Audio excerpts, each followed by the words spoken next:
A contemplação desenvolve o observador. Muitas vezes, o estudante iniciante tende a acreditar que o caminho espiritual ou contemplativo é uma vida sem disciplina. Mas o oposto é verdadeiro, porque não há vida que exija maior disciplina do que a vida espiritual.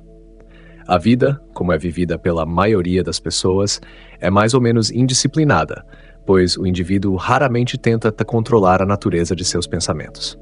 Ele tende a aceitar tudo o que vê ou ouve, geralmente alegrando-se com o que acha que é bom e lamentando-se com o que acredita ser mal, de modo que raramente alguém se pergunta: e isso é tão bom quanto parece ser?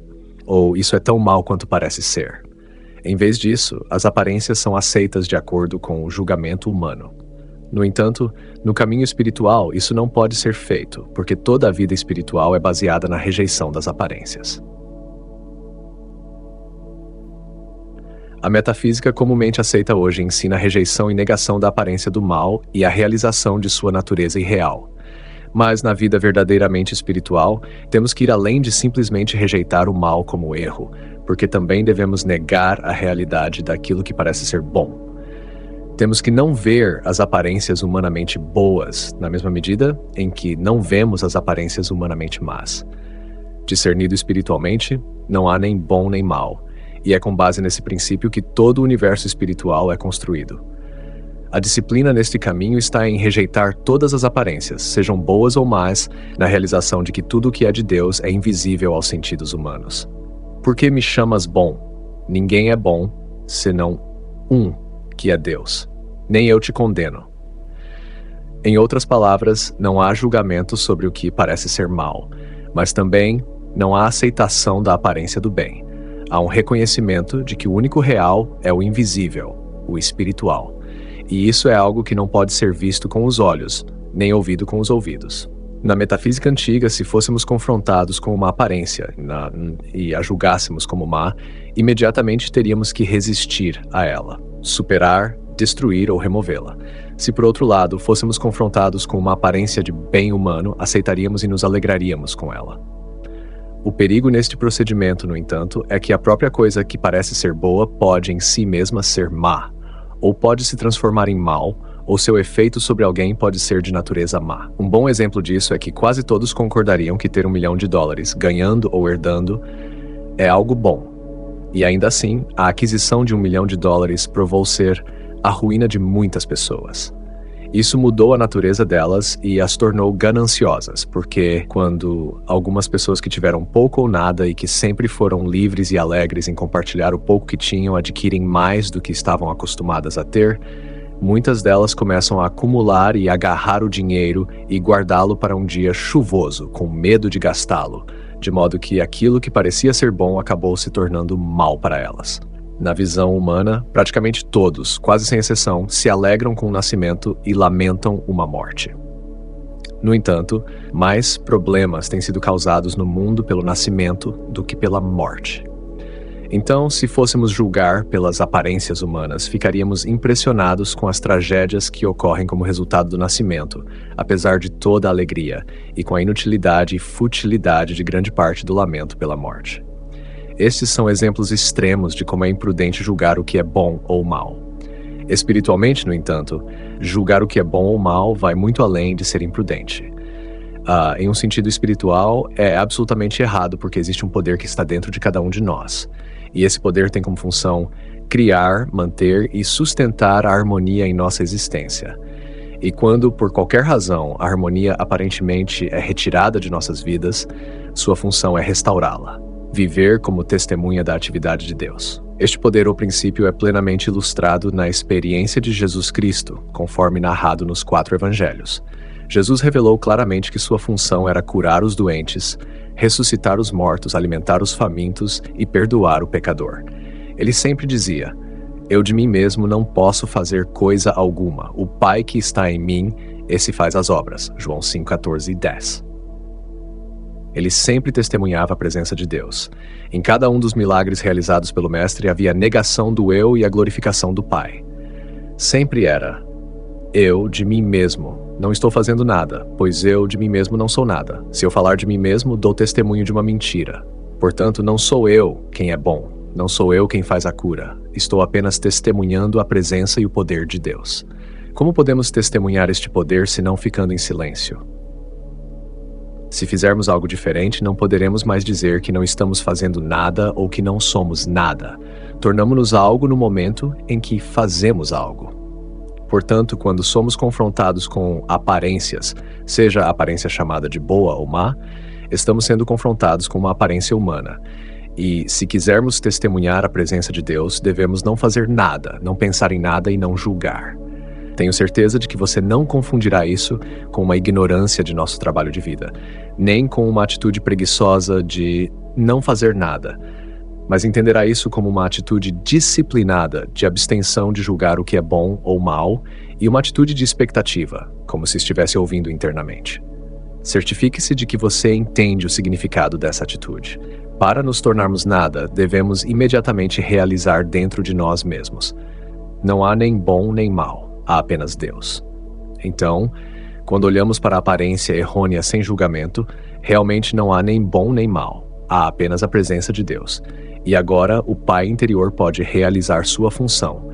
E sua função é dissolver a aparência e revelar a glória de Deus, revelar seu próprio ser. Mesmo que aos nossos sentidos uma cura pareça ocorrer, na verdade não se trata de uma cura. É a dissolução da imagem material e a revelação da imagem espiritual. Só existe uma maneira de isso ser feito, e essa maneira é abster-se de julgar o que é bom ou mal, e então permitir que o Pai interior faça o trabalho.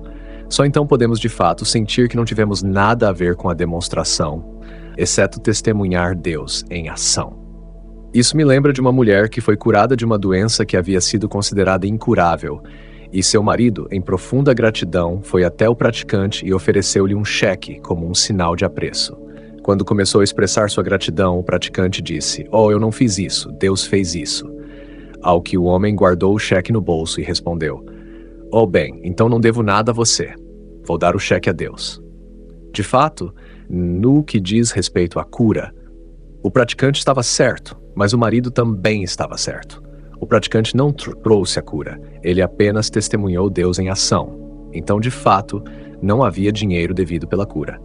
Onde o marido estava errado era que ele deveria saber que se o praticante não estivesse disponível e não tivesse sido capaz de testemunhar a graça de Deus, não teria havido cura. Se o praticante dependesse de seu sustento trabalhando em outra ocupação, talvez ele não tivesse sido capaz de viver no espírito e testemunhar Deus quando solicitado. Dar-lhe dinheiro, portanto, não era pelo fato da cura. Era simplesmente para permitir que ele estivesse livre de outras obrigações, para que pudesse manter sua consciência clara e livre de emaranhados e sempre pudesse estar no espírito para testemunhar sua atividade. Quando você presencia obras de cura, lembre-se sempre do que está testemunhando. Você não está testemunhando o poder de um indivíduo, pois um indivíduo não possui tal poder.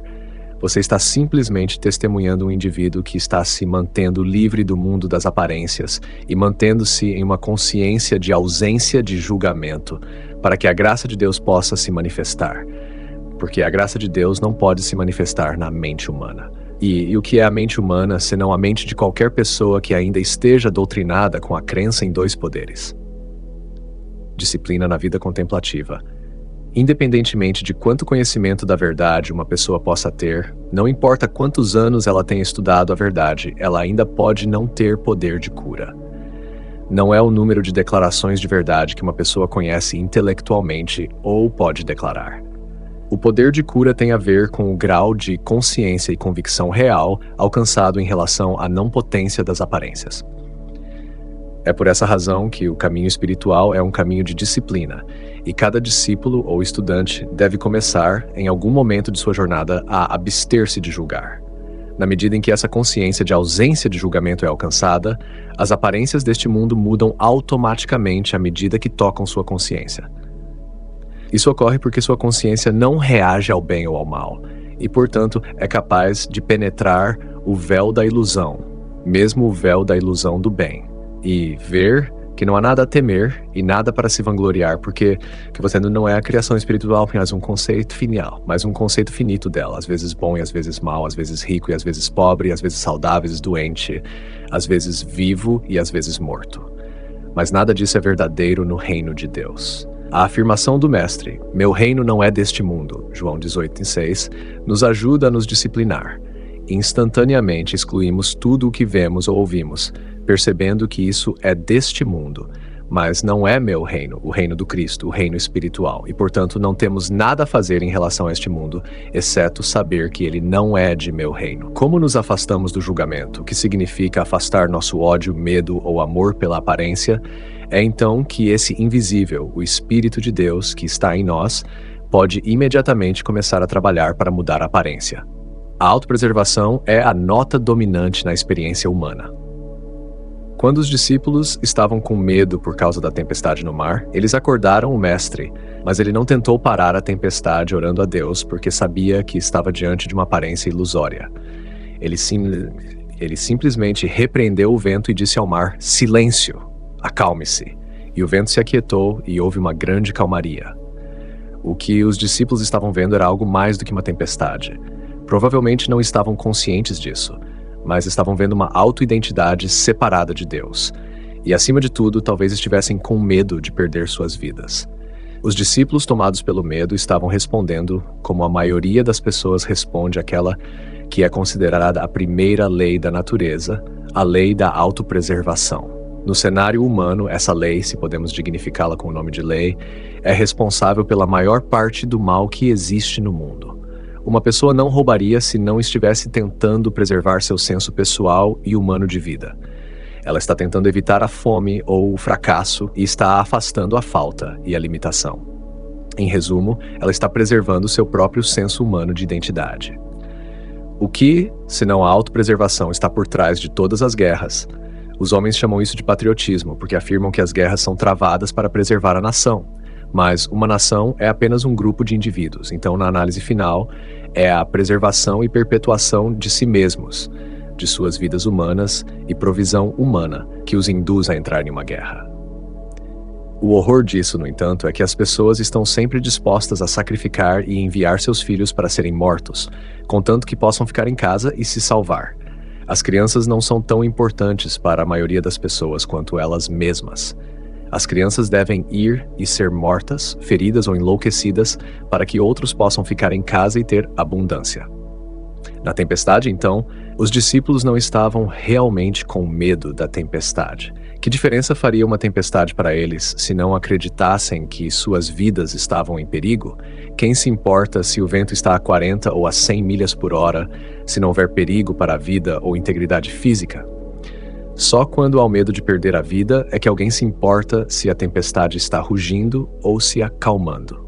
Muitos não seriam capazes de alcançar nossa libertação do mundo de causa e efeito, ou seja, do mundo das aparências, se pudéssemos trazer à tona a grande segurança do Mestre. Sou eu, não temais. Saber essa verdade nos despojaria imediatamente de qualquer julgamento quanto à natureza da aparência. Sou eu, não temais. Eu, Deus, é a única vida. Eu, Deus, é a vida do ser individual, e essa vida não pode ser perdida e não pode ser destruída. Deixa a tempestade fazer o que quiser. Eu não posso temer.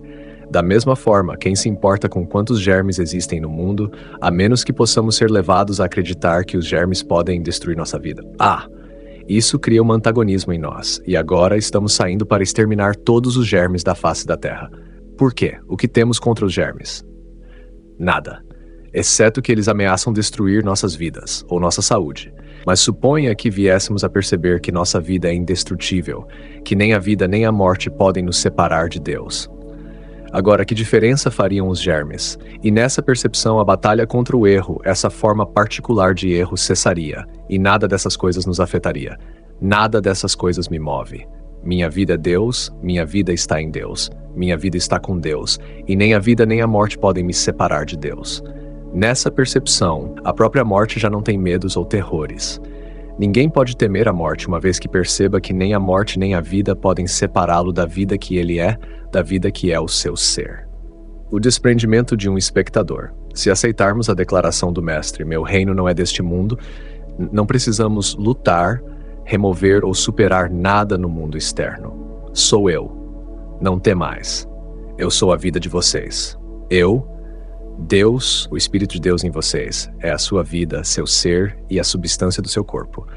Quando não temos mais medo de nada no mundo externo, chegamos automaticamente a um estado de consciência que não se preocupa mais com as boas aparências nem teme as más aparências, mas as observa com um senso de desprendimento, como um observador ou um espectador, sem interesse em mudar, melhorar ou destruí-las, apenas com a atitude de um espectador. Posso continuar? Nessa atitude de espectador, nossos poderes mentais pessoais cessam e é como se estivéssemos observando um nascer ou pôr do sol. Ninguém em sã consciência acredita que pode apressar o nascer do sol ou o seu pôr, ou que pode aumentar sua beleza. Portanto, ao observar o nascer ou pôr do sol, tornamo-nos completamente espectadores, observando a natureza em ação, observando Deus em ação. Nunca entramos na cena, nunca procuramos mudar, remover, destruir ou tentar melhorar de alguma forma. Como espectadores, estamos sempre no centro absoluto do nosso próprio ser. E como espectadores, podemos dizer com sinceridade, que belo pôr do sol, ou que belo nascer do sol Deus está proporcionando. Se estivéssemos em uma galeria de arte diante das obras dos grandes mestres, seríamos espectadores, porque tudo o que tentaríamos fazer seria extrair da pintura o que o artista colocou lá. Não tentaríamos melhorar a pintura, não tentaríamos destruí-la. Tudo o que procuraríamos fazer seria extrair da pintura o que o artista criou e colocou lá para nosso deleite. Não entramos na pintura, nós a contemplamos. Se entrássemos em algo, seria na consciência do artista para contemplar exatamente o que ele contemplou, porque agora estamos em uma só consciência, uma só mente.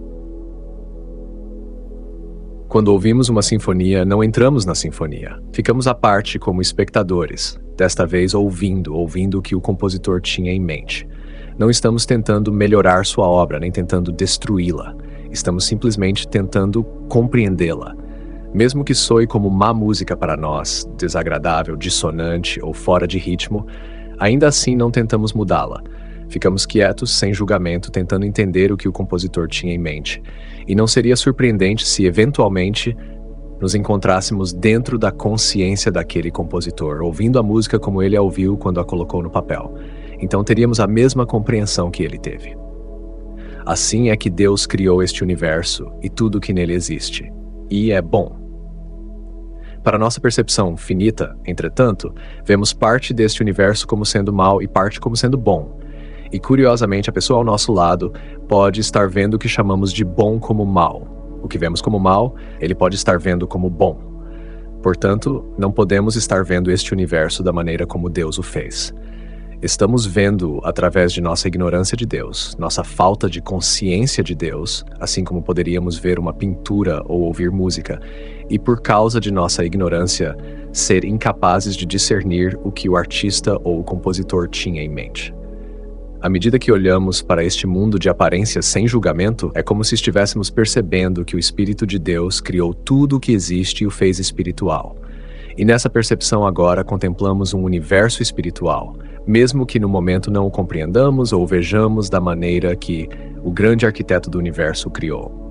Não podemos ver pelos olhos de quem projetou e formou este universo, enquanto estivermos olhando através de olhos humanos. Mas ao olhar para este mundo sem julgamento, é como se estivéssemos tentando ver o que Deus criou, como Deus o vê, em outras palavras, entrando na consciência de Deus. A única maneira de fazermos isso é não julgar e ficar em silêncio, vendo nem o bem nem o mal, sendo um espectador e deixando o Pai apresentar a imagem para nós. Nós apenas testemunhamos, apenas contemplamos, mas não com a ideia de curar alguém, não com a ideia de melhorar ou enriquecer alguém. Apenas com a ideia de contemplar a imagem como Deus a fez e como Deus a vê. Retenha o julgamento quanto ao bem ou ao mal.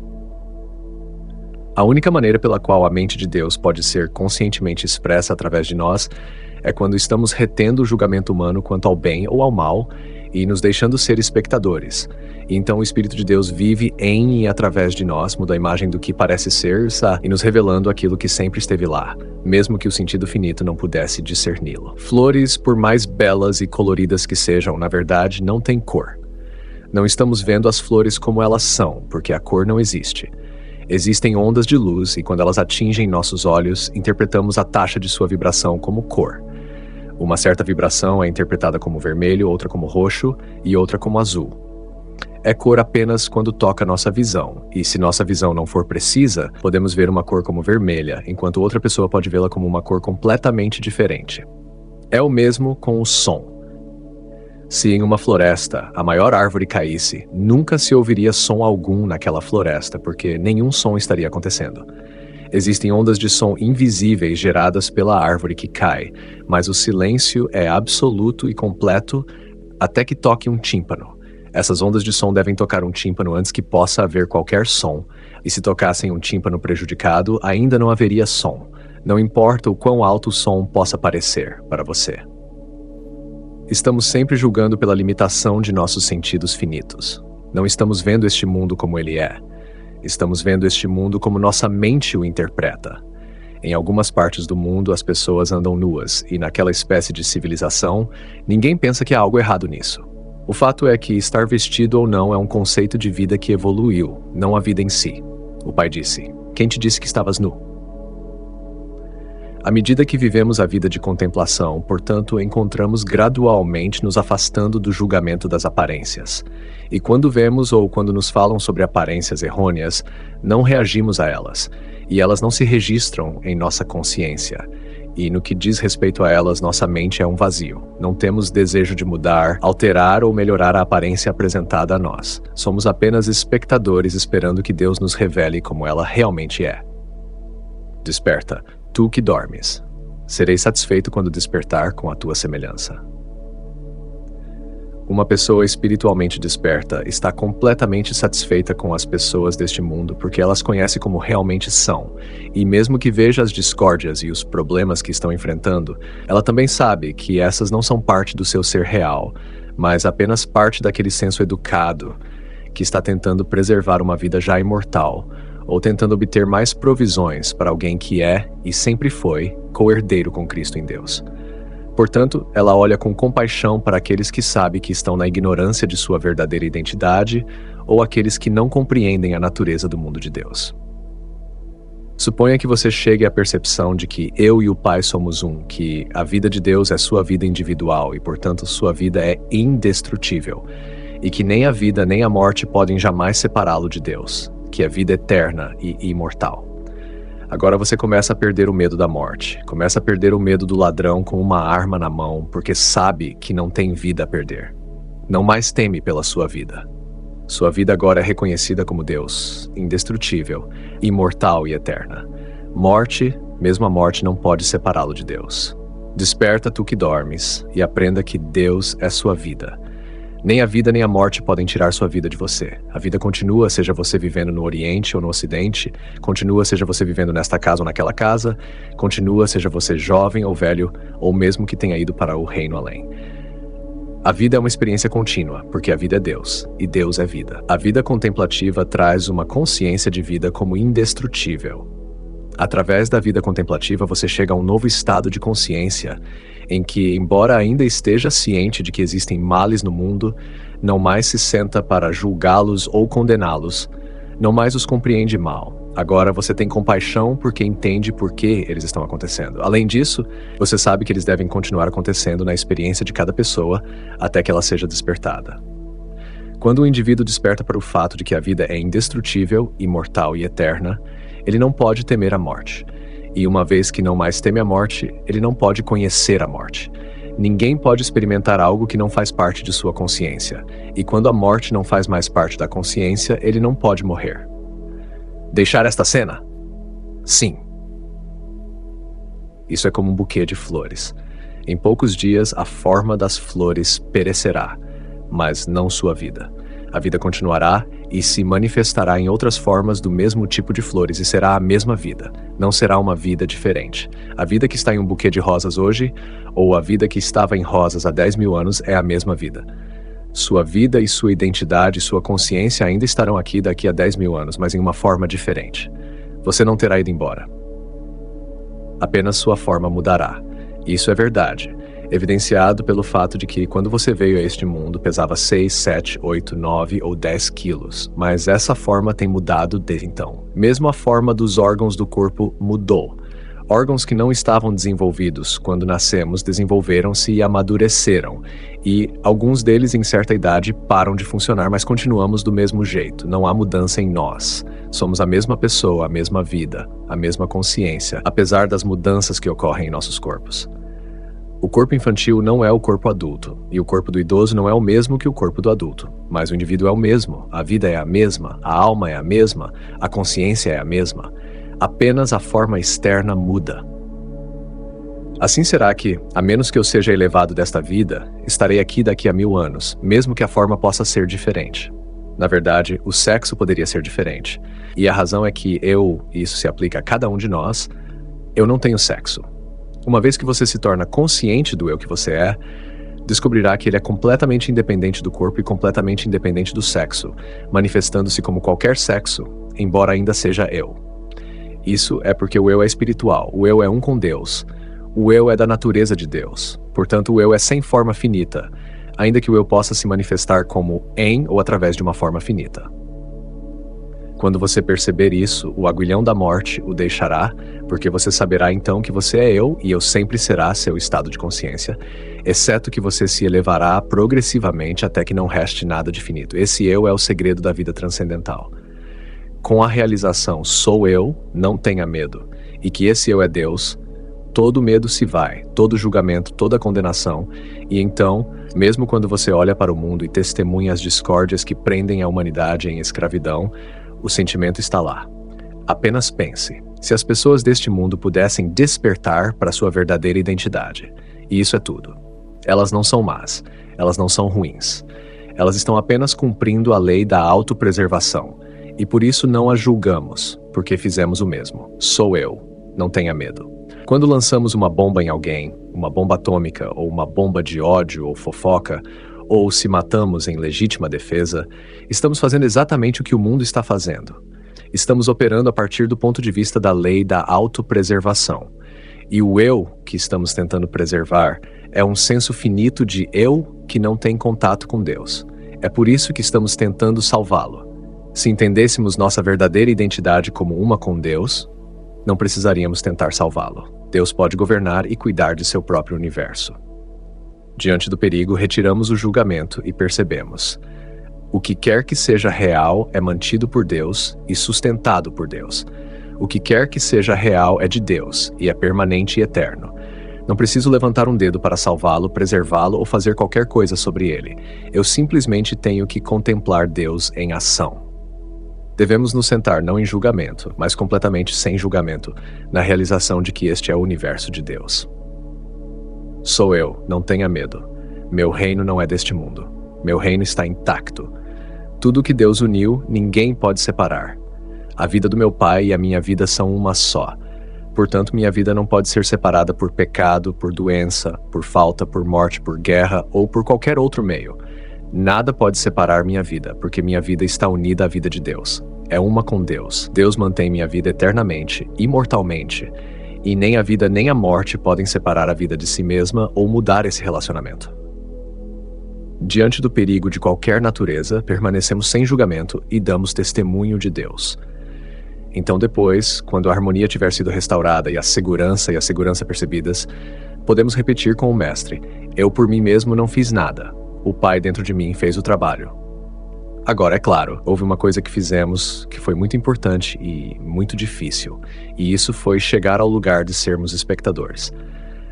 A disciplina do caminho espiritual consiste na capacidade de se disciplinar para não ver uma imagem que precisa ser mudada, alterada, melhorada ou removida, e a visão de olhar para as imagens que este mundo apresenta com esta convicção: sou eu, não tenha medo, e então ficar quieto e testemunhar enquanto Deus traz a transformação da cena visível. Sou eu, não tenha medo, meu reino não é deste mundo. Deixai o homem, cujo fôlego está nas suas narinas, pois de que será ele contado? Estas são as 3 passagens bíblicas que têm sido o fundamento do meu trabalho de cura desde o início dos anos 1930. Antes disso, eu estava fazendo o trabalho de cura, mas sem saber por que ou como ou qual era o princípio. Era, por assim dizer, apenas um dom de Deus. Mas no início dos anos 1930, fui agraciado com a revelação dessas 3 declarações. Deixai o homem, cujo fôlego está nas suas narinas, Pois de que será ele contado? Não tente mudar o homem, melhorá-lo ou curá-lo, e certamente não julgue ou condene. Não o leve em conta. Em outras palavras, fique quieto. Então veio: meu reino não é deste mundo. Portanto, não julgue pela aparência deste mundo, porque em meu reino a harmonia é. Meu reino é um reino espiritual, e o céu é estabelecido até na terra como no céu. Mais uma vez, você cessa todas as tentativas de mudar, melhorar, curar ou reformar. O segredo do sucesso que tive em meu trabalho nas prisões é ir à prisão sem qualquer desejo de reformar alguém. Não me cegando para o fato de que, humanamente, esses homens e mulheres não estavam vivendo de acordo com um padrão espiritual, mas percebendo que o que quer que eles tenham feito, foi feito por causa da urgência da lei da autopreservação, devido à ignorância de sua verdadeira identidade. Portanto, não há mais condenação para eles do que para um professor que recebe um aluno que vem aprender. Ele sabe de antemão que seu aluno não sabe o que ele vai aprender com o professor, mas não condena o aluno por isso. Ele reconhece que o aluno é ignorante e que vai mudar essa ignorância ao impartir conhecimento. Assim, quando fui às prisões, não condenei nem julguei. Percebi que aqui estavam pessoas ignorantes do fato de que Deus é a vida delas e que não precisam sustentá-la. Deus é sua provisão, e elas não precisam obter provisão. Elas são co-herdeiras com Cristo em Deus. Portanto, meu trabalho tem sido iluminar-lhes quanto à sua verdadeira identidade, porque, uma vez que saibam disso, toda a sua natureza será mudada. Como seres humanos, não há um de nós sem pecado, seja no ato de cometer ou no ato de desejar. Somos transformados de apenas uma maneira: ao tomar consciência de nossa verdadeira identidade, e então aprendendo a ficar quieto e sabendo que eu sou Deus, e que porque o eu é Deus, esse eu governa seu próprio universo. Ele o mantém e sustenta. Na verdade, esse eu é o pão e a carne, e o vinho e a água para sua criação. E portanto, cada um de nós tem o eu. Cada um de nós tem em seu íntimo, mais próximo do que a respiração, aquilo que o mestre diz ser a missão do Pai interior, aquilo que cura, salva, redime, ressuscita e alimenta. Esse eu cada um de nós possui, e ele é o Cristo. Na conscientização desse eu, tornamos-nos espectadores do Cristo em ação, e como espectadores do Cristo em ação, somos capazes de atravessar o véu da ilusão, e então, em vez de ver a imagem feia que a mente humana desenhou, começamos a ver a realidade. Across the Desk. Hoje, as notícias mundiais ocupam o centro das atenções onde quer que se viaje, e onde quer que haja notícias mundiais, há medo e ansiedade. Os séculos passados em que este mundo viveu sem intercessão espiritual fizeram os homens perderem a esperança de que Deus possa salvar. Mas o século que trouxe grandes ministérios de cura espiritual também revelará a natureza e a atividade do poder espiritual nos assuntos mais amplos da humanidade. Na mente da maioria das pessoas preocupadas com os principais problemas do mundo hoje, como sempre, o grande desejo é pela vitória. O capitalismo busca uma vitória sobre o comunismo e vice-versa. Os sindicatos querem mais e maiores vitórias sobre a própria fonte de seus rendimentos, enquanto, por outro lado, ainda existem alguns capitalistas não iluminados com sonhos de vitórias sobre o trabalho. Nem o Partido Republicano, nem o Partido Democrata, nem os trabalhistas ou conservadores, nem os socialistas ou liberais querem a paz e a prosperidade das nações, mas sim a vitória uns sobre os outros. Quem, além dos cegos, pode acreditar que os Estados Unidos, a Inglaterra e a França e seus aliados venceram a Primeira e a Segunda Guerra Mundial? Examine a lista de todos eles e pergunte: qual foi o preço da vitória? E, no entanto, o sangue e a riqueza de todas as nações continuam a ser gastos na busca de mais uma vitória. Mas recorrer agora ao poder espiritual para a vitória seria reverter aos ensinamentos pagãos da era pré-cristã. Sua visão se abre para uma cena maior do que exércitos vitoriosos marchando para as casas e hospitais de civis? Você pode imaginar algo melhor do que medalhas por assassinatos em massa? Sua visão o levará a alturas maiores do que as alternativas de um tipo de força material contra outro. Retire seu olhar da imagem que o materialismo pintaria para você. Volte-se para dentro e veja que promessa você encontra à medida que seu olhar viaja da cena externa para o reino interior. Que visão você vê quando a palavra vitória é deixada de lado? Quando a vitória não é mais o seu objetivo, o poder espiritual se revelará para você.